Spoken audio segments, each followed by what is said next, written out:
chers abonnés, vous qui depuis un certain temps vous nous faites confiance. Bonjour ou bonsoir, ça dépend de l'heure à laquelle vous nous captez. Après avoir parcouru le monde entrepreneurial, nous nous sommes rendus compte qu'il y a un besoin qui non seulement peut être déclaré, mais il est aussi parfois ressenti. Le besoin de comprendre la différence qui existe entre le marketing, la communication et l'information. Parfois, ce sont trois termes que nous confondons ou peut-être que nous ne comprenons pas et c'est pourquoi nous avons résolu aujourd'hui de vous en parler. Le marketing, la communication et l'information. En poursuivant cette vidéo, n'oubliez pas de vous abonner, n'oubliez pas d'aimer cet élément et n'oubliez pas de partager cela à votre entourage pour que vous soyez alertés en temps réel de tous les enseignements que nous disposons à votre égard. Quelle est la définition de ces trois termes? Comment expliquer ces trois termes de façon simple? Quand on parle du marketing, on voit une action. C'est une action qui consiste à relier l'offre d'une entreprise à la demande de la clientèle. Et cette liaison doit faire face à la concurrence parce qu'au sein du marché, l'entreprise n'est pas la seule, il y a tant d'autres qui existent. Cette adéquation entre l'offre et la demande doit faire face à la concurrence, doit tenir compte des besoins et désirs de la clientèle. Et dans cette même logique, le marketing doit faire en sorte que l'offre de l'entreprise puisse être un bon produit. Quand on parle de produit, on voit soit un bien ou un service. Et ce produit-là doit être présenté au bon moment et à un bon endroit. D'où la notion de la place, la notion du temps et la notion de la bonne qualité qui implique l'attention de la clientèle. Donc, un agent de marketing d'une entreprise, c'est l'oreille de la société et la bouche de l'entreprise. Il écoute les besoins de la société, il écoute la demande de la société et il va vers l'entreprise pour présenter ses desiderata de sorte que l'entreprise puisse offrir des produits qui répondent aux besoins de la société. C'est pourquoi nous disons qu'un agent de marketing, c'est l'oreille de la société et la bouche de l'entreprise. Tandis que la communication de son côté, c'est aussi une action. Mais cette action consiste en un échange entre deux ou plusieurs personnes sur un sujet, sur la transmission d'un message, par des techniques de moyens de diffusion. Et la communication a parfois comme objectif de vendre quelque chose, c'est-à-dire un message, un communiqué.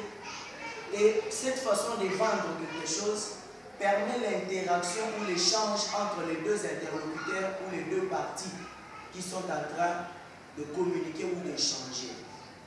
À la différence de la communication, l'information, quant à elle, est un moyen de transmission d'un message qui ne suscite pas l'échange, mais qui va plutôt à sens unique. À titre exemplatif, quand nous regardons les téléviseurs en train de suivre le journal, le journaliste nous passe les informations, les messages. Mais il ne sait pas ce qui se passe dans nos maisons. Lui, il parle et dès qu'il finit le journal, c'est fini. Là, c'est l'information. Il nous a transmis les messages est allé à sens unique sans pour autant qu'il n'ait fini pas. Mais lorsque je suis en face d'une personne, nous sommes en train de dialoguer, de converser, nous sommes en train d'échanger, de causer. Là, on ne parle pas de l'information, on parle plutôt de la communication. Alors, puisque nous connaissons ce que c'est le marketing, la communication et l'information, quel est alors le rôle de ces termes dans une entreprise ou dans une organisation? Dans une organisation, un agent de marketing, c'est celui qui est appelé à créer l'offre selon la demande de la clientèle. Il est appelé à analyser les marchés. Il est appelé à sonder l'environnement dans lequel l'entreprise sera implantée. Il est appelé à élaborer des plans et des stratégies marketing pour attirer, convaincre, susciter, renouveler le vouloir et le pouvoir de la clientèle.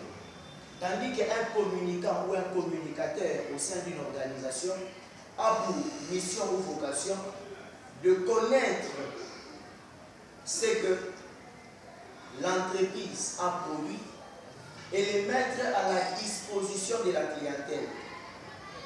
À cet effet, le communicateur est appelé à déterminer le positionnement de la marque d'un produit d'une entreprise.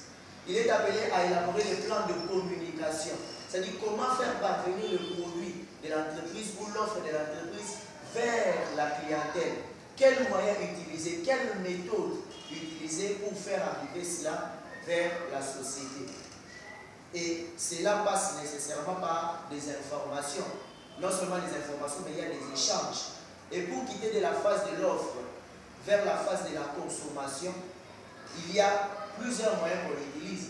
Et ces moyens impliquent le marketing et la communication. C'est ainsi que ces deux départements ont parfois des relations intimes qui sont complémentaires, mais qui sont distinctes. Dans certaines organisations, on a tendance à fusionner ces deux domaines en un seul département, tandis que dans d'autres, le marketing est à part et la communication est aussi à son point. Alors, la grande question que nous devons maintenant nous poser, quelle est la relation entre le marketing et la communication dans une organisation?